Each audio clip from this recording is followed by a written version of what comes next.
sayid official oo idin leh daawasho ka bugasho. haddii qof kugu duro ama uu kugu mudo midida carabkiisa isla mididaasoo kale adiguna ha ku durin oo ha ku mudin maadaama ay suuragal kuu tahay inaad ku disho seefta dhoolla-caddayntaada qofka ku dhibaya waxaad ku tidhaahdaa waxaan ka baqayaa inaan kuula dhaqmo sida aad iila dhaqmayso oo kale oo aad markaasi xanuunsato shayga mustaxiilka ah ee aan suuragalka ahayn shaygaasi waa kan aan adiga laguu qorin inaad samayso ee maaha waxa aad ka caajistay inaad samayntiisa la imaato gabadhu mararka qaar uma oydo nin ka tegey ama la hadli waayey ama sheeko la furi waayey ama qof daryeeli jiray oo ay weyday gabadhu qalbigeeda ayay ka oydaa kadib markii ay ogaato in kalsooni ay ku beertay qalbi kale ay ka guratay garabka bax yacnii kalsoonidii ay beertay ayaa loogu beddelay khiyaano kale libaaxu markuu la jooga cagabaruurkiisa yar yacni waa ilmihiisa yare markii uu qaniino wuxuu iska dhigaa mid xanuunsanaya oo afka ayuu kala taagaa sidii wax xanuun daran hayo micnuhu maahan inuu xanuunsanayo ee wuxuu barayaa kalsoonida iyo awoodda sidoo kalena wuxuu dareensiinayaa inuu yahay mid awood leh oo qaniyadiisu wax xanuujin karayso waxaa jira 10 shay oo aad u qurux badan raalli ahaanshaha nolosha ayay kuu qurxisaa dhoolla-caddayntuna dhibaatooyinka ayay kuu yaraysaa dembidhaaf weydiisashadu danahaaga ayay kuu guddaa ducaduna waxay xaqiijisaa waxyaabo aan suuragal ahayn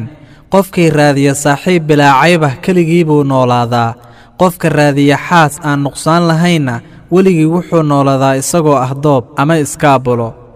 qofkii raadiya qof uu jecel yahay oo aan dhibaatooyin lahaynna weligii isagoo wax raadinaya unbuu noolaadaa waxna ma helo qofkii raadiya qof u dhow oo haddana dhammaystiran weligii wuxuu noolaadaa isagoo naaqus ah haddii arrin dad kale ay ku murugeliso ogow inaad tahay qof dabeecad asala leh haddii aad dadka kale qurux ku aragto ogow gudahaaga ayay quruxdu ku jirtaa qofkase mar kasta isku arka inuu isagu quruxsan yahay dadka kalena foolxumo badan yihiin gudihiisa wax quruxa kuma jiraan sidaasi ogow wuxuu yidhi allah falaa yaxsunka qowluhum innaa naclamu maa yusiruuna wamaa yuclinuun naftaada ha ku xanuujin fikirka badan ee aad ka fekerayso maxay u dhaheen sidaas maxay arrintaa u sameeyeen rabbigaa ku kalsoonow kadibna naftaada ku kalsoonow iyagu waa dad waa bashar oo keliya hadal unbay hayaan nafcina kuuma soo jiidi karaan dhibna kaama qaadi karaan arrimaha dhaca xajmigooda ha ka weynayn wax yar ha ka dhigin wax weyn amarkaagana u bandhig allah subxaanahu wa tacaala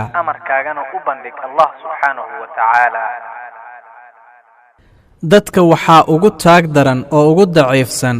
qof aan qari karin sirtiisa waxaa ugu awood badan qofka caradiisa ka adkaada waxaa ugu sabar badan midka faqrigiisa daboola ee aan laga dareemin waxaana ugu hodansan oo ugu qanisan qofka ku qanca wixii ilaahay subxaanahu wa tacaala siiyey nin xigmad badan baa la weydiiyey sideed ku ogaanaysaa ood ku garan kartaa qofka ku jecel wuxuu yidhi qofka i jecel murugtayda waa ila qaybsadaa dhibaatadana waa ila wadaagaa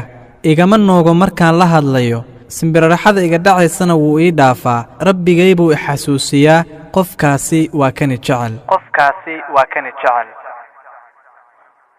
ma og tahay dhakhtarku hal dawo oo keliya dadkoo dhan hadduu u isticmaalo uu yidhaahdo waan ku dawaynayaa way wada dhiman lahaayeen dhammaantood haddaba dadka oo idilha kula dhaqmin hal usluub ama hal qaab oo keliya